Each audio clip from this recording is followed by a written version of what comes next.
Ito na mga lods ang bagong recap ng ating magiting na kabalyero. Welcome sa Manhua TV Tag Recap. Kung hindi mo pa napapanood ang mga naunang episode ay siguraduhin na silipin ito sa ating channel. Kaya't wala nang paligoy-ligoy pa, simulan na natin ang kwento. Nagpatuloy ang kwento kung saan naalala ni Inrid ang mga pinagdaanan nilang loop. Sa unang loop ay tinambangan sila ng mga sundalong Greyhound sa tunnel, sa pangalawang loop ay umakyat sila sa pader at doon nila nakaharap ang mage na si Resha, at sa pangatlong loop ay pinagpistehan sila ng mga Lycan, matapos iyon ay bumalik si Inrid sa parehong araw. Kaya nagpas siyang magpatuloy pa si Inrid upang lampasan ang mahirap na pagsubok. At sinabi niya sa sarili na bagamat may nakaharang sa tatlong rutang kanilang daraanan, ngunit gagawa pa rin siya ng sarili niyang daan o sariling paraan upang malampasan ito. At sa puntong iyon ay muling sinubukan na naman ni Inrid na dumaan sa tunnel. Habang naglalakad ay iniisip ni Inrid na kung anong maaari niyang gawin kapag napalibutan siya ng maraming kalaban. Sa tingin niya ay kayang-kaya niyang labanan si Torres at si Fee ng one-on-one, ngunit kung mapapaligiran siya ng maraming kalaban sa ganito kasikip na lugar ay paniguradong katapusan na niya. At ang pinakamainam na galaw ay sa una palang huwag hayaang mapaligiran ng maraming kalaban. At kung gagamitin niya ang kanyang ika-6 na pandama upang mahanap ang kinaroroonan ng mga kalabang tatambangan sila ay, ngunit biglang naputol ang mga iniisip ni Inrid dahil sa hindi inaasahan ay agad silang natagpuan ng mga sundalong Greyhound. Dahil doon ay tuluyan na silang napaligiran at wala nang matatakasan pa. Nagulat si Inrid nang malaman niyang hindi gumagana ang kanyang instinct upang matukoy kung saan nakapwesto ang mga kalaban. At sa huli ay tila naulit ang sinapit nilang tatlo sa unang loop, at naranasan na naman ni Inrid ang parehong sakit ng sibat na tumutusok sa kanya mula sa mga spearmen, at habang nangyayari ito ay doon nagsimulang maghinala si Inrid kung bakit hindi niya na-detect ang kinaroroonan ng mga kalaban, at tinatanong niya ang kanyang sarili kung may magic ba sa tunnel upang manipulahin ang kanyang ika-6 na pandama. Pagkatapos, sa sumunod na eksena ay sinubukan na namang umakyat ni Inrid sa pader at muli niyang nakalaban ang magician na si Resha. Habang nakikipaglaban si Inrid sa babaeng mage ay tinanong niya ito kung kagagawan ba nito ang magic na nakatanim sa tunnel. Nang marinig ito ni Resha ay bahagyang nagulat ito sa tanong ni Inrid at halatang kumpirmado nga na may nakatanim itong magic sa tunnel kaya hindi pala gumagana ang ika-6 na pandama ni Inrid ay dahil dito. Labis na nagtaka si Resha kung paano yun nalaman ni Inrid at sabay sabing hindi nagawa ng kanyang kapitan na nagngangalang Roger ang kanyang trabaho ng maayos.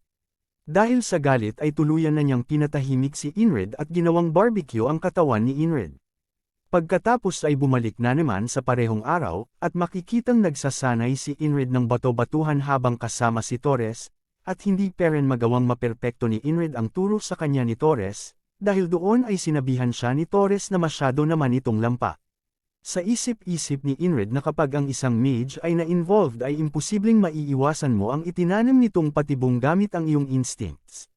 Kahit na maiwasan pa mo pa ito ay mahuhuli ka pa rin ng mga sundalong Greyhound sa tunnel. Katulad na lang ng mga Lycan na maraming beses na niyang nakalaban. At kailangan niyang makahanap ng paraan upang matukoy ang pagkakaiba ng tatlong pader. At hindi maaaring subukang pumikit ng kahit isang iglap lang. Paulit-ulit na nilabanan ni Inrid ang mga sundalong Greyhound sa tunnel. At pati na rin ang babaeng magician na si Resha. Sinabi ni Inrid sa sarili na huwag magmadali sa pag-iisip dahil bihira lang mangyari ang ganitong pagkakataong makipaglaban sa tutuhanang labanan upang makontento ang kanyang puso. Patuloy lang si Inrid na subukang talunin ang malalakas na kalaban na tila ginawa niyang training ito upang mas lumakas at lampasan ang kanyang mga limitasyon. At sinabi niya na hindi siya magsasayang ng oras upang mabuild pa ang kanyang mga kakayanan, at makikitang pinugutan niya ng ulo ang Lycan. Ngunit hindi niya pa rin magawang talunin ang maraming Lycan ng mag-isa. Nang magkita ulit sila ng boatman ay tinanong niya si Inrid kung gaano ba siya katagal maglalaro. At sinabi pa niya kay Inrid na kung hindi niya gustong ma-stuck ng panghabang buhay sa parehong araw ay dapat itong pumili ng isa sa tatlong pader at wasakin ito. Ngunit tugon ni Inrid sa katanungan ng boatman ay kung gaano karaming beses na niyang ulitin ang parehong araw ay mas lalo pa niyang napefeel kung gaano ito kasaya dahil nag-e-enjoy talaga si Inrid na kalabanan ang malalakas na nilalang. At sa tatlong rutang daanan ay lahat matitibay ang pader na nakaharang dito. Dagdag pa ni Inrid na sobra namang nakakahiya kung pipili siya ng isa, na tila ang ibig sabihin dito ni Ingrid ay gusto niyang wasakin lahat ng pader na nakaharang sa tatlong ruta. Kinabukasan sa parehong araw ay nagising ng maaga si Torres na tila mukhang may napansin siyang kakaiba, at nagulat siya nang makita niya si Ingrid na mas maaga pang nagising upang mag-training. At nakita ni Torres na mukhang naperpekto na ni Ingrid ang itinuro niyang teknik sa kanya. Labis itong ikinagulat ni Torres at hindi makapaniwala. Agad niyang nilapitan si Ingrid at sabay na tinanong ito kung kailan pa niya nagawang matutunan ang itinuro niyang teknik na kahapon lang sinimulang pag-aralan ni Ingrid. Sagot ni Ingrid na noong 30 araw na ang nakakalipas. Naguluhan si Torres sa sagot ni Ingrid na tila nagbibiro lang ito, at sabay na tinanong niya kung ano ang ibig sabihin ni Ingrid sa sinabi niya. Ngunit nanatiling tahimik lang si Ingrid at sinabi niya sa sarili na ika-79 na beses na niyang inuulit ang araw na ito. At dahil doon ay nagawa niyang ma-build up ng sapat ang kanyang mga skills. Ngayon ay panahon na upang lampasan ang pader na ito at mag-move forward na sa hinaharap. Pagkatapos ng pagsasanay ni Ingrid ay lumapit siya kay Finn at tinanong niya kung may oras pa ba sila bago umalis patungong tunnel, dahil gusto niyang magpagawa kaagad ng maliit na pouch sa membro ni Finn. Pahabol pa ni Ingrid sa tauhan ni Finn na gusto niya yung magkakasya sa kanyang kamay para itali ito sa kanyang palso. Agad namang sumang-ayon ang tauhan ni Finn at hindi ito mahirap gawin para sa kanya. Sa sandaling iyon ay napansin rin ni Ingrid ang sapatos ni Finn na parang may kakaiba sa loob nito. Sagot ni Finn na ito ba? Agad niyang ipinakita ang loob ng kanyang sapatos at sinabi niya na may ekstrang tela ito sa loob. At dahil maraming mababangas na hayop sa paligid nila ay nanghuli siya nito upang gawing tela ang balat nito kaya inilagay niya ito sa kanyang sapatos. Nang marinig iyon ni Ingrid ay agad niyang sinabi kay Torres na gayahin rin nila si Finn at manghuli raw sila ng mababangas na hayop sa paligid.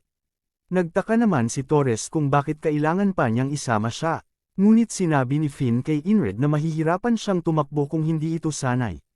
Pagkatapos ng pag-uusap, kalaunan ay nagpunta na sila sa tunnel at habang naglalakad si Ingrid ay walang maririnig na tunog sa kanyang mga hakbang. At dahil doon ay napansin ito ni Finn at tinanong niya si Ingrid kung naging isang ranger na ba ito dati. Sagot ni Ingrid na hindi pa, ngunit nagtataka pa rin si Finn dahil nagagawa ni Ingrid na maglakad ng tahimik. Sinabi ni Finn na bagamat may tela sa loob ng sapatos ay napakahirap pa rin maglakad. Nang tahimik para sa kagaya ni Ingrid. Ngunit sa isip-isip ni Ingrid na patuloy niyang pina-practice ito ng paulit-ulit. Dagdag pa niya na upang mag-survive sa tunnel na ito ay kailangan mo munang mahanap ang kinaroroonan ng mga kalabang nag-aabang upang magsagawa ng ambush at lumikha ng opening. At ang paghahanap sa senyales ng isang ambush sa dilim ay hindi magiging madali. Ngunit may isang eksperto sa kanila pagdating sa paghahanap ng senyales ng mga kalaban at wala nang iba kundi si Finn iyon. Habang naglalakad sila ay tinanong ni Ingrid si Finn na paano kung may kalabang naghihintay sa kanila sa masikip na butas na kanilang dadaanan.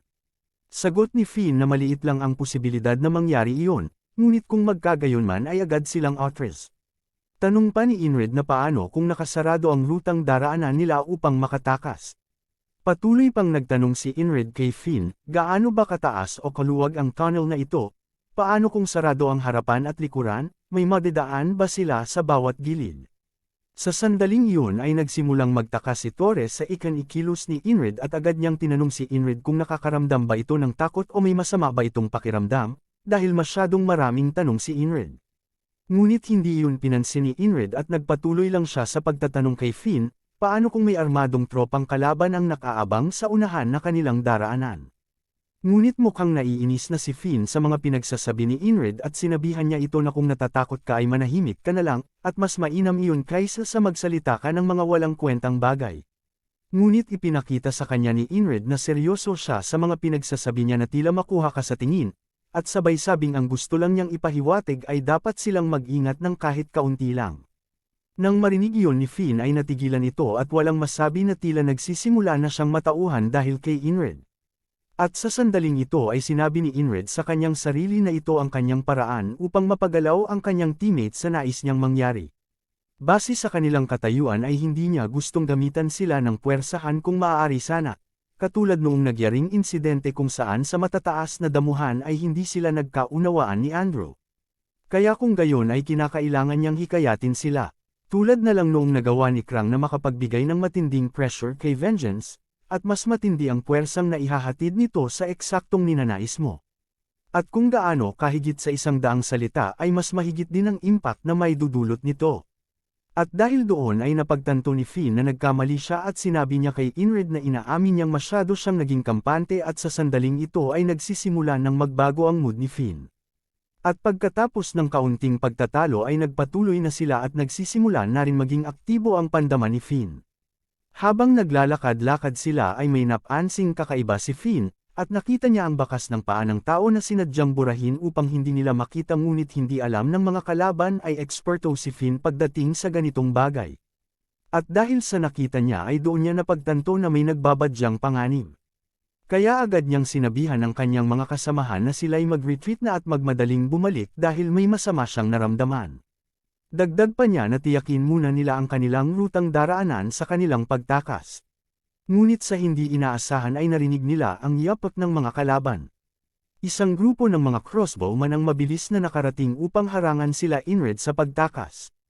Agad namang nakapagtago sila Finn at Torres na makikitang gulat na gulat sa pagdating ng mga kalaban, habang ang mga kalaban ay papalapit na sa kanilang kinatatayuan. Ngunit hindi alam ng mga tatanga-tanggang kalaban ay inaasahan na ni Inred ang pag-ambush ng mga archers na ito na magtatangkang harangin ang daraanan nila Inred sa pagtakas, kaya agad na kumilos si Inred. At makikitang tumatakbo siya palapit sa mga crossbowman habang sumisigaw siya na sinasabing may dala raw siyang mensahe mula sa kanilang kapitan na nagngangalang Roger. Dahil sa ginawa ni Inred ay labis ang naramdamang takot nila Finn at Torres, habang pinagpapawisan sila dahil sa matinding kaba at sabay na napamura at napakabaliw raw ni Inred. Nang marinig ng mga crossbowman ang sinabi ni Inred ay naguluhan silang lahat at nagtitinginan sa isa't isa, dahil doon ay tinanong ng isang archer ang kasama niya na wala namang nagsabi na may ipapadalang mensahe sa kanila. Habang palapit na si Inred sa mga kalaban ay sinabi niya sa sarili na dito na magsisimula ang kanyang pinaplano. Dagdag pa ni Inred na ang pangalan ng commander ng mga kalaban ay Roger kung saan nalaman niya iyon sa pamamagitan ni Resha. At sabay na naalala niya noong naglaban sila ni Resha at sinabi nitong hindi nagawa ng maayos ang trabaho ng kanyang kapitan na si Roger. Sa kasalukuyan sinabi ni Inred na dahil sa madilim ang paligid ay hindi naaaninag ng mga kalaban ang kanyang mukha at uniforme, at sinabi pa ni Inred sa mga kalaban habang tumatakbo at sumisigaw siya ng emergency, sinalakay raw ng mga halimaw ang lungsod. Ngunit tinanong siya ng kalaban kung anong ibig niyang sabihin sa sinabi niyang Kapitan Roger. At inaasahan na ni Inred na itutuwid ng mga sundalong Aspen na ito ang kanyang sinabi. At syempre makikilala siya agad ng mga kalaban kapag tuluyan na siyang nakalapit sa mga ito at magulantang. Ngunit huli na para sa kanila dahil nagawa ng makapagbitaw ni Inred ng kanyang espada at sabay na winisiwas ito direkta sa katawan ng kalaban na nasa unahan. Dahil sa nangyari sa kasamahan nilang bumagsak ay naalarma silang lahat at sabay sumigaw ang isa sa mga kalaban na hindi raw nila kasamahan si Inred at isa siyang intruder. Ngunit bago pa siya makapagsalita ng patamaan si Inred ay mabilis siyang hinablat ni Inred. Sa ginawang paghablat ni Inred sa kalaban ay ginawa niyang hostage ito, at sa sandaling ito ay hinamon pa niya ang mga kalaban na sige magpaputok kayong lahat, dahil dito ay takot na ang hostage ni Inred. Agad namang pinigilan ng hostage ni Inred ang kanyang mga kasama, ngunit binawi rin niya ito at sinabi sa mga kasama na huwag siyang alalahanin at magpaputok lang dahil sa sinabi nito ay nagdalawang isip ang kanyang mga kasama. Habang si Inred naman ay patuloy lang sa pagsigaw na sinasabi sa mga kalaban na bagamat nag-iisa lang siya ay hindi man lang nila magawang hawakan siya at anong klaseng trained soldier ba ang mga ito. Sinabi pa ni Inred na magsikilos na kayo mga tanga na halatang pinariringgan niya sila Torres at Finn. Habang takot na takot ang dalawa ay napapaisip si Torres kung anong ginagawa ni Inred, sinusubukan ba nitong pukawin sila. Ngunit gayon paman ay nangangamba si Torres na baka may iba pang kalaban sa paligid nila kaya nagdadalawang isip siya tulungan si Inred. Habang si Inred naman ay patuloy lang silang pinariringgan habang sinisigawan ang mga kalaban na sinasabi sa kanila na ang mga pana niyo ba ay pang-display lang o baka naman ang mga utak niyo ang pang-display. Maliban na lang kung nakatali ang mga paa niyo, kaya galaw-galaw naman dyan. Halatang pinapahiwatig ni Inred sa dalawa niyang kasamang nanginginig sa takot na ang kaharap niyang kalaban ay mga crossbowman nang sa gayon ay malaman nila Torres at Finn kung paano nila patutumbahin ang mga ito. Dahil sa mga pinagsasabi ni Inred ay tuluyan nang sumabog sa galit si Finn at naririndi na raw ito dahil napakaingay ni Inred at wala siyang ibang marinig bukod dito. Ngunit sa sandaling iyon ay may napagtanto si Finn at sinabi niya na hindi ito maaari. Habang si Inred ay patuloy niyang sinisigawan ng mga tanggang kalaban at inaasar sila na sinasabing abnormal raw ang kanilang kapitan na si Roger. Habang abala ang mga tanggang mga kalaban kay Inred at hindi nila alam ang gagawin ay bigla na lang sumulpot si Finn ng mabilis sa kanilang likuran nang wala man lang kamalay-malay. At sabay na binali ni Finn ang leeg ng tanga at mukhang matindi ang pagkakakrak ng leeg nito. At sinundan pa niya ito ng pagsaksak ng kutsilyo sa leeg ng isa pang tanga. Agad rin namang napansin ni Inred na sa wakas ay kumilos na rin ang kanyang dalawang kasama. Habang ginagawa ito ni Finn ay sabay na napamura ito kay Inred at tinawag niyang henyo si Inred. Sa sandaling iyon ay napansin ng mga kalabang nasa harapan ni Inred na may kakaibang nangyayari sa kanilang likuran at doon nila napagtanto na may iba pang intruder bukod kay Inred. Tanong ng isang kalabang nasa hulihan na saan ngunit hindi pa natapos ang kanyang sasabihin ay mabilis siyang tinaga ni Torres ng espada. Habang si Inred naman ay patuloy lang sa pagsigaw ng kung ano-anong sinasabing tula upang hindi marinig ng mga kalaban ang pinaggagawa ng dalawa niyang kasama, at mabaling sa kanya ang atensyon ng mga kalaban. At dahil doon ay mabilis at tahimik na pinagpapatay ni Finn at Torres ang mga tanggang kalaban. Habang ang isang tanga na kalaban ay nakakarinig ng iba't ibang mga kalabog sa kanyang paligid ngunit dahil sa madilim at sa ingay ni Inred ay hindi niya ito napapansin, at mukhang naliligo na ito sa pawis dahil nagsisimula na itong matakot. At patuloy niyang naririnig ang pag-ungol ng mga kasamahan niyang kinakatay nila Torres at Finn at dahil doon ay mukhang galit na ito at napupuno na sa mga pakulo ni Inred. Sabay na pamura si tanga at tinutok ang crossbow sa kinatatayuan ni Inred na tila totoong magpapaputok na ito dahil sa pinagloloko sila ni Inred. At hindi na nga nakapagpigil ang tanga ay tuluyan na niyang pinatamaan ang kasama at sapul mismo sa ulo. Dahil sa nangyari ay sumabog ang mga tanggang kalaban sa galit at sabay sabing patayin si Inred. Habang si Inred naman mukhang gulat sa nangyari dahil hindi niya inaasahang matatapos na kaagad ang mga pakulo niya. Sabay naghanda siya at makikitang bumunot siya ng whistle dagger mula sa kanyang hita. Sumunod ay pinakawalan na niya ang hawak niyang mga whistle dagger patungo sa mga kalaban. At sapul sa ulo ang mga tanggang kalaban. Pagkatapos ay sabay na tumakbo agad ng mabilis si Inred at nang makita ni Finn si Inred na kumakaripas ng takbo ay napagtanto niyang oras na upang sila'y tumakas na, kaya agad niyang sinabihan si Torres na abala sa mga tanggang kalaban na magmadali na raw silang tumakas ngayon. Ngunit habang tumatakas sila ay narinig nila ang malakas na kalabog ng mga paa mula sa reinforcement ng mga kalaban. At paglingon nila dito ay mukhang nabahala sila at sabay sinabi ni Inred na nandito na sila. Ang pangunahing puwersa ng Greyhounds na pinamumunuan ni Roger. At sa sandaling iyon ay agad na sumigaw si Inred sa main force ng Greyhounds na may mensahe raw si Resha para sa kanila. Nagulat si Roger nang marinig ang pangalan ni Resha at tanong niya sa sarili kung paano nakilala ni Inred ang babaeng mage na si Resha. Pagkatapos magawang maantala ni Inred ang mga kalaban ay agad na sinabi sa dalawa niyang kasama na takbo na, at dali-dali siyang kumari pa ng takbo. Dahil doon ay napagtanto ni Roger na pinagluloko lang pala sila ni Inred at sumabog siya sa galit. Sabay inutusan niya ang kanyang mga tauhan na hulihin si Inred. Sa puntong ito ay mabilis na nakarating si Finn sa exit. At lahat sila ay nakalabas na mula sa tunnel, ngunit hindi pa rin sila tinantanan ng mga kalabang Greyhounds at patuloy silang hinahabol. Habang tumatakbo sila ng mabilis ay napalingon ng bahagya si Finn sa mga kalaban at nagtataka ito. Tanong niya sa sarili kung patuloy lang na maghahabol ang mga ito sa kanila, at saan ba raw siya dapat pumunta upang maligaw ang mga naghahabol sa kanila, sa stream ba o sa bangin. Ngunit naputol ang gumugulo sa isip ni Finn nang sabihin sa kanya ni Inred na magtungo sila sa kanilang campsite. Nagulat si Finn dito at tanong niya kay Inred kung bakit doon pa, ngunit iginigit ni Inred na wala na raw silang oras pa para makipagtalo at magmadali na. Kalaunan ay agad rin naman itong sinang-ayunan ni Finn at sinabi sa dalawa na dito ang daan papunta sa campsite. At kasabay ng pagtakbo ay napansin ni Inred na nagsisimula ng lumubog ang araw, at malapit na raw niyang tawagin ang mga iyon. Habang tumatakbo siya ay napansin niya ang bato sa daan at kasabay nito ay naalala niya noong sinabi sa kanya ni Henry na ang lugar na malapit sa Penhanil River kung saan naruroon ngayon sila Inred ay may mga batong flat at madilaw-dilaw ang kulay, at sa ilalim ng batong iyon ay doon mismo naninirahan ang mga snake vipers at lubhang mapanganib ang mga ito. Sa kasalukuyan ay pinalo ni Inred ng espada ang batong tinutukoy mismo ni Henry upang patamaan ang mga kalabang naghahabol, na tila parang naglalaro lang si Inred ng golf. Sa sandaling iyon ay naharang ng isang tanggang kalaban ang bato at tumilapon ito sa kanilang itaas, nagulat ang kalaban sa pakulo ni Inred. Ngunit nang tumungala sa itaas ang tanga ay nagulantang ito sa kanyang nakita, at sumambulat sa kanya ang isang makamandag na Snake Viper. At dahil sa ginawa ni Inrid ay umulan ng mga makamandag na Snake Viper sa mga tatangga-tanggang kalaban, agad naman itong ipinaalam ng isang tanga sa mga kasamahan niya na may Snake Vipers daw sa ilalim ng bato, ngunit huli na sila dahil pinagtutuklaw na sila at makikitang sa tindi ng kamandag ng Viper ay bumula kaagad ang bibig ng mga tanga. Hindi pa rin natatapos si Inrid sa kanyang mga palabas at patuloy niyang ginugulat ang dalawa niyang kasama. Nang makita nila Finn at Torres ang ginawang pakulo ni Inrid ay napamura na lang si Finn at sinabing ano na naman ang katarantaduhang pinaggagawa ng baliw na iyon. At namamangha si Finn dahil nagawa pa raw ni Inrid na gumawa ng eksenang katulad ng ganoon sa sitwasyon nila ngayon. Habang si Inrid ay mukhang masaya pa sa nangyayari at sa isip-isip niya na syempre sa pamamagitan ng kanyang malakas na pandinig ay hindi maaaring makaligtaan niya ang tunog ng Snake Vipers kanina. Habang patuloy lang sa walang tigil na habulan ay sinabi ni Inrid na nagsisimula ng sumapit ang dilim.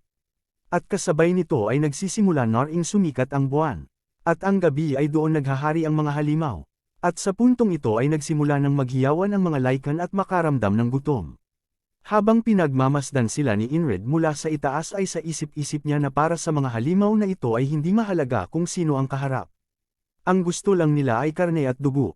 Sa sandaling makita ni Inrid ang mga Lycan ay agad niyang sinabi kay Finn na lumiko sila sa daan na siyang ikinagulat at ipinagtaka nila. Tinanong ni Torres si Inrid kung ang gusto ba niyang sabihin sa kanila ay abandonahin ang comrade nila. At sa unang pagkakataon ay sinang-ayunan rin ni Finn si Torres na tama siya at pahabol pa ni Finn kay Inrid na inaasahan ba nitong iiwanan nila siya ng nag-iisa lang. Ngunit sinigawan lang sila ni Inrid at iginigiit na umalis na lang sila at iwanan siya.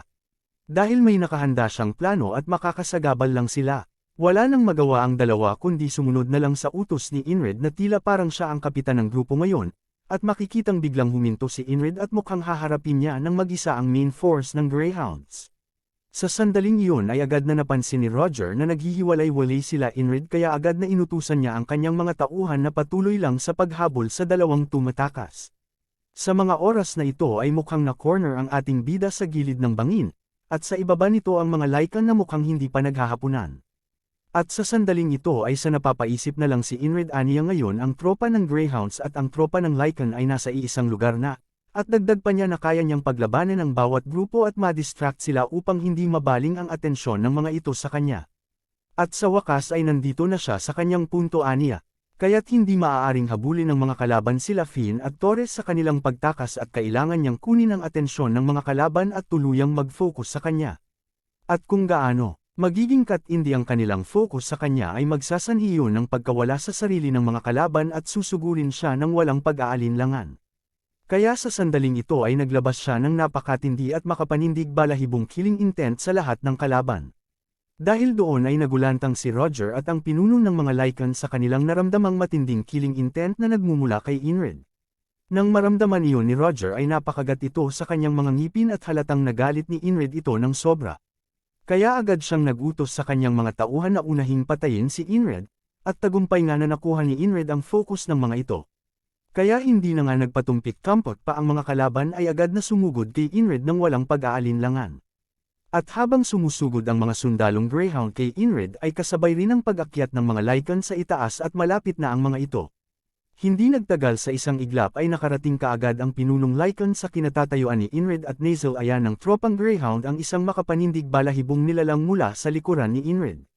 At sa sandaling iyon ay naramdaman ni Inrid ang mabilis na pagdating ng mga Lycan.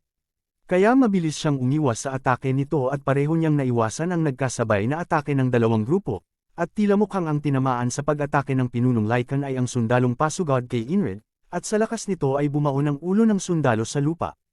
Habang nangyayari iyon ay sa isip-isip ni Inrid na magkaibigan man o magkalaban ay maghahalo-halo na sila hanggang sa hindi na nila makilala ang isa't isa.